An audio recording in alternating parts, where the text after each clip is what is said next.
Welcome to Tuesday. It's the 13th day of May, 2025. This podcast brought to you by ConverseCountyTourism.com. Feel the energy of Converse County. Explore Douglas's railroad heritage, Ayers Natural Bridge, and the Jackalope legend. Glen Rock boasts scenic trails, dinosaur history, and small town charm. Plan your visit at ConverseCountyTourism.com. Well, the story starting today and lasting right on through a good part of next week will be two Pacific weather systems coming across the west.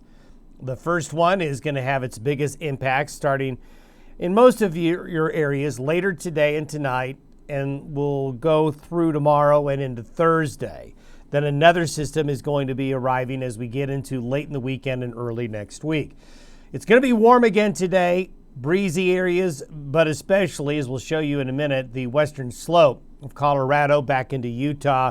Be ready for the wind today, as this storm system has a history of wind. So be ready for that, especially west of the divide. The winds get strong east of the divide late Wednesday into Thursday. Much cooler temperatures, rain, mountain snow, thunderstorm activity will affect the northern areas. So northern Idaho, all of Montana, the northern parts of Wyoming, the Dakotas, parts of Nebraska's, central and eastern areas, as you'll see in a minute. High elevation snow. Now there's going to be scattered showers and thunderstorms tomorrow night into Thursday morning elsewhere. So there'll be enough moisture and instability that outside of the consistent, steady moisture will be some activity. Then we have this next storm system that arrives late in the weekend and into early next week. And that system is getting more and more interesting in terms of what it might be able to do. So we're going to have more of these rainbows and more of these showers, especially here over the next 24 to 36 hours. Now, speaking of the wind, it's not only Wyoming that experiences the wind, as you can see here, as that trough of low pressure came into California. Lots of wind. You can see lots of tree and branch damage going on there. Thanks for sending that in, John. And then here is another great Jan Curtis time lapse. Now, we showed you a photo from yesterday of the shower and thunderstorm activity that developed over portions of Colorado and Wyoming and western Nebraska on Sunday. And we showed you how the rain was having a hard time reaching the ground. We showed you where to kind of identify where the updraft was of the thunderstorm. And this is a great time lapse of what we saw during that course of that Sunday afternoon in southeastern Wyoming. And you can see the texture, you can see the virga. If you watch carefully, you can see strong winds causing blowing dust. A lot going on here, and you can see this is what happens when you get into a drought area. If you don't have that good soil moisture feeding back into the atmosphere, there you can see the updraft texture there. It's hard to get it to rain. That's why droughts are so vicious, is it's a vicious circle. Thanks, Jan, for sending that in. Just wonderful when you put it all together and put it through time. The storm system dumping a foot of snow up near Mount Bachelor in Oregon near Bend. Thanks for sending that in. So we've got everything here in the podcast this morning, including a great shot here of Sinks Canyon Falls, runoff really getting going in these warmer temperatures. This time of year, you just have a lot going on, including anti-crepuscular rays there at sundown. You get those rays at sundown, sunrise, if conditions are just right. Beautiful sunset up in Glen Rock yesterday evening.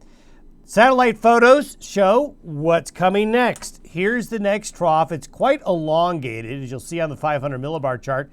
Those are thunderstorms up in Canada, the southwest flow pumping that warm air in, causing a lot of instability. So those bright clouds over Manitoba, Saskatchewan, that's thunderstorm activity. Moisture is going to get drawn up into here. Colder air is coming in from the northwest. And you're going to see this frontal boundary on the eastern edge of that large trough up here, beginning to penetrate into Montana, western Wyoming, and into the Great Basin. And you can see the pressure gradient starting to show up, and that's going to lead to a lot of wind. So here's that elongated trough today. So southerly wind flow will pump in very warm air east of the divide again. West of the divide, it begins to cool off, and you're going to get shower and thunderstorm activity. In advance of this storm system coming, winter weather advisories in effect for the Bighorns, For the higher elevations, West Dakota and Meeteetse, north of Du Bois there, we've got a winter storm warning for the Beartooth Mountains. Flood advisories are in effect for the green areas, and those flood advisories extend all the way up through Montana. The additional rain that's coming, the snow melt from all of the warmth, going to lead to a high runoff, flooding concerns, and heavy snow in the mountains. I guess it's springtime. This is where the low is going to be by noon tomorrow. So by noon tomorrow, it pushes further east, so it's going to be producing a lot of weather, especially here in the northern areas. And there's going to be some shower and thunderstorm activity developing as early as later today and tonight and into Wednesday as the low heads east. Now, as it heads east, it's going to strengthen a little bit over eastern South Dakota. So that's going to bring enhanced rainfall to the northern plains. They could use it. So there's going to be a good chunk of rain in North and South Dakota into Minnesota here, as you'll see here in a minute. See this little ripple right here back behind this low? This will produce showers and thunderstorms Wednesday into Thursday on the backside of it, probably into the Friday period as well, and it's going to draw in some much cooler temperatures. This is the thunderstorm prediction for today. We'll have a few thunderstorms that could get strong in northeastern Wyoming, southeastern Montana, Rapid City area, up to near Williston. Then, as we go 24 hours further on into tomorrow, as that low strengthens, we may have some severe weather in these yellow areas here. And here's the general shower and thunderstorm activity on the backside of this trough. So this trough will produce quite a bit of weather. Here's the wind. Strong wind gusts from Arizona, New Mexico, the western slope of Colorado, and up into southwestern Wyoming. So this system will make for some windy conditions today. So travelers on I-80 in northern Utah, but also especially Interstate 80 and 70 in western Colorado and across eastern Utah as that front approaches and goes through. Here's the cumulative prediction of precipitation through Friday afternoon. So you can see there's this enhanced area of rain and mountain snow that is right here. So the Bighorn Basin, you're going to get wet again. The Bighorns, the front range of the Bighorns up into south central areas of Montana, you're going to do quite well again. This is the scattered shower and thunderstorm activity that will develop Wednesday into Thursday and Friday with that little trailing piece of energy. And look at the rains here across south central Canada through the central and eastern Dakotas. And then we're also going to get rain into north central and northeastern areas of Nebraska, especially right here in the Sandhills that could really use it. And of course, just along and east of the divide, got a little bit of a shadow again. But there will be a little bit of shower and thunderstorm activity here.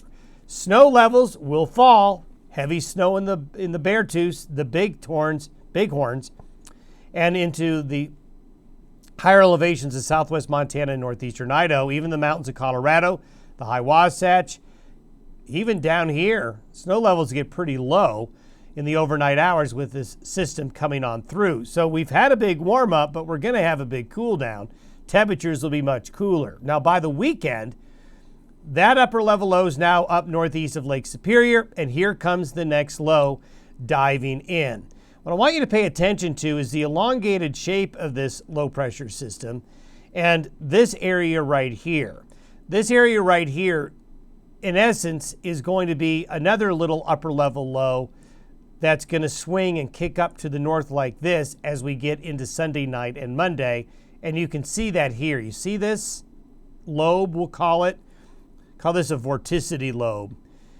That, if that does develop, that will cause an area of showers and thunderstorms that will develop in this region here Sunday into Monday if it comes through like that. So we'll just keep an eye on it. But this is going to be a weather maker. This little guy right here, we have high pressure building in behind it, which will make it dig a little bit more. And it's going to bring in a fair amount of cold air aloft. So this is by Monday morning.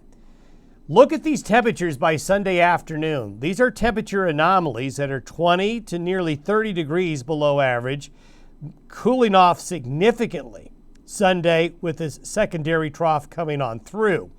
So that could drop snow levels early next week farther down in elevation than I think a lot of people would like if that comes together like that. We'll keep an eye on it. Model agreement is actually pretty good with that system for late in the weekend and early next week. But first things first, we'll deal with this first system here over the next few days. Then as we get to the end of the week, we'll see what the second system is able to do. But despite the fact it's felt like summer here lately, don't fall in love with it just quite yet. Have yourself a great Tuesday. We'll see you tomorrow.